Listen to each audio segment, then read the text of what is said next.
मागच्या 15 दिवस आधी आपल्या जळगाव जिल्ह्यात आणि नंदुरबार जिल्ह्यात केळीचं खूप मोठं नुकसान झालेलं होतं आणि त्या संदर्भात जळगावचे आपले शेतकरी असतील किंवा आत्ताच नंदुरबारला मी पाहणी करायला गेली होती, तिथल्या शेतकऱ्यांशी पण मी बोलली.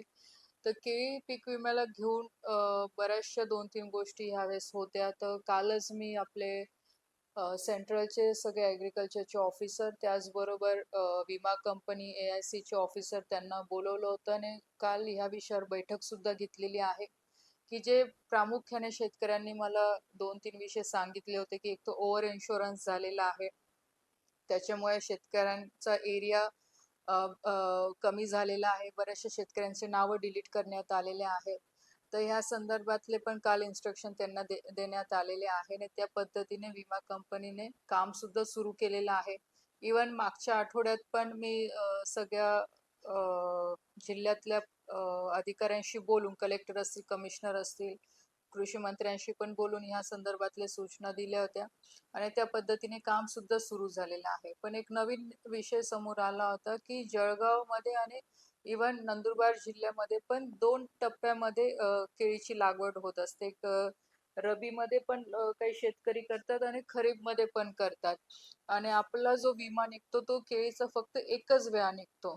तर राज्य सरकारकडे पाठपुरावा करून तसं मी इथल्या दिल्लीच्या ऑफिसरांना पण सांगितलं, की 2 विमा आपण जर वर्षातले केळीसाठी काढू शकलो, की जेणेकरून ज्या भागामध्ये जानेवारी फेब्रुवारी मार्चमध्ये केळी लावली जाते, जसं की जामनेरमध्ये लावली जाते, बोदवड तालुका आहे, काही चोपडा भागातला आहे, इव्हन नंदुरबार जिल्ह्यातले पण काही तालुके आहे, की जे जानेवारीमध्ये केळीची लागवड करतात आणि जो विमा ऑक्टोबरमध्ये काढला जातो, त्याच्यामुळे ह्या शेतकऱ्यांना त्याचा लाभ होत नाही.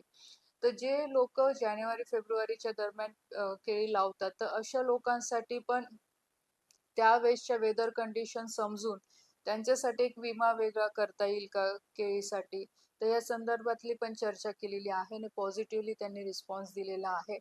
तर मी सुद्धा स्वतः पाठपुरावा करून राज्य सरकारकडनं लवकरात लवकर जर पुढच्या वर्षासाठी जर शक्य झालं, तर आपण ह्या विमासाठी प्रयत्न करू, की रबी आणि त्याच्यानंतर आपण खरीप हे 2 सीझनचे विमा आपल्याला केळीचे काढता येतील.